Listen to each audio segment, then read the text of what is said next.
MCU ने Thunderbolts movie के साथ एवेंजर्स डूम्सडे की शुरुआत कर दी है। एंड ये मैं इसलिए कह रहा हूँ क्योंकि थंडरबोल्ट्स मूवी का पोस्ट क्रेडिट सीन जिसकी इतनी ज्यादा हाइप बन रही थी वो इंटरनेट पर लीक हो चुका है और उसमें हमें जो कुछ भी देखने को मिला है वो सच में फैंटास्टिक है।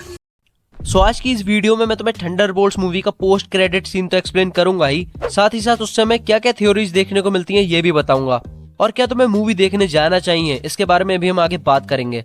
बस तुम वीडियो को एंड तक देखना। एंड हाँ, सिंस ये एक लीक फुटेज है तो मैं इसके सीन्स तो मैं नहीं दिखा पाऊंगा, तो मैनेज कर लेना। तो सीन स्टार्ट होता है सेंट्री या फिर वॉइड के इंसिडेंट के 14 महीने बाद से, जहां पर हम अपनी थंडरबोल्ट्स की टीम को आराम से चिल होकर बातें करता हुआ देखते हैं। और इनकी बातों से हमें मेजर दो चीजों का यहाँ पर पता चलता है। पहली, जब रेड गार्डियन यहाँ पर बात करता है थंडरबोल्ट्स की टीम को न्यू एवेंजर्स नाम देने का, जहाँ पर हम इस बात का पता लगा सकते हैं कि अर्थ 616 पर कोई एवेंजर्स की टीम फॉर्म हुई नहीं है जो अर्थ को बड़े खतरों से बचा पाए। और इसका मतलब क्या निकलता है कि इनकर्जन्स और डॉक्टर डूम जैसे थ्रेट को थंडरबोल्ट्स की टीम संभालेगी। और दूसरी बात हमें ये पता लगती है कि जब बॉब यानी सेंट्री को कोई फ्लाइंग मिशन दिया जाता है तब वो कहता है कि अगर वो अभी सेंट्री बना तो उसे अपने दूसरे पर्सोना से भी निपटना पड़ेगा, जिसका साफ साफ मतलब ये निकलता है कि अभी तक वॉइड को सेंट्री कंट्रोल नहीं कर पाया है। तो आखिर वो उसे बैटल में यूज करेगा कैसे? या फिर ये वाली थ्योरी सच निकलने वाली है कि वॉइड पर ही डॉक्टर डूम अपना बैटल वर्ल्ड बनाने वाला है। और अब आती है इस पोस्ट क्रेडिट सीन की जान, जहां पर जब इन लोगों की बातें खत्म हो जाती हैं तब सैटेलाइट पर एक सिग्नल आता है कि कोई अननोन एयरशिप अर्थ 616 के ऑर्बिट में एंटर कर रही है। एंड तभी हमें दिखाया जाता है ये वो एयरशिप और किसी की नहीं बल्कि खुद ब खुद फैंटास्टिक फोर की ही होती है। Yes! Hell yeah! Hey, come on, baby! Come on! Yes! Come on! And अब देखो, मेरे ख्याल से तो यहाँ पर मेनली दो चीजें हो सकती हैं।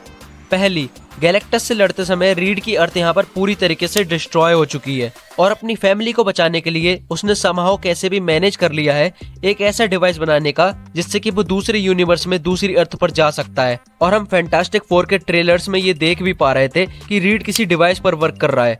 अब वो ये भी हो सकता है और जो मैंने बताया वो भी।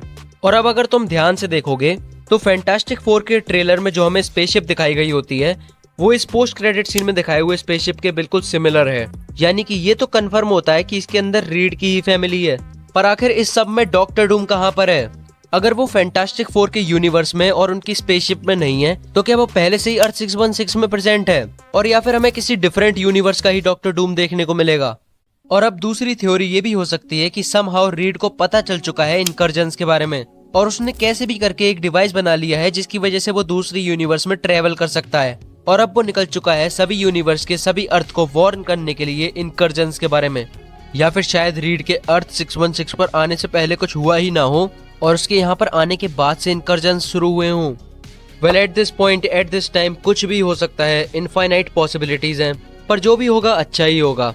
और मुझे तो वैसे भी बस डॉक्टर डूम से ही मतलब है, बस उसके साथ मार्वल कोई खेल न कर दे।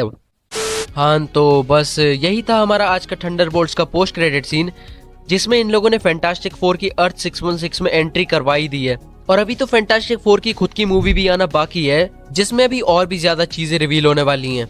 तो अब मैं तुम्हें बता देता हूँ कि आखिर तुम्हें थंडरबोल्ट्स देखने जाना चाहिए या फिर नहीं। सो देखो, अगर तुम्हारा प्लान है इस मूवी को देखने जाने का तो हाँ, तुम 100% इसे देखने जा सकते हो क्योंकि इसके प्रीमियर पे ही क्रिटिक्स ने इसे बहुत ही ज्यादा अच्छी मूवी बताया है। लिटरली मैंने इसके बारे में अभी तक कोई भी नेगेटिव रिव्यू नहीं सुना है। और वैसे भी हमें इसमें मार्वल का अभी तक का सबसे स्ट्रॉन्ग सुपर हीरो देखने को मिलने वाला है तो इसे एक बार देखना तो बनता ही है।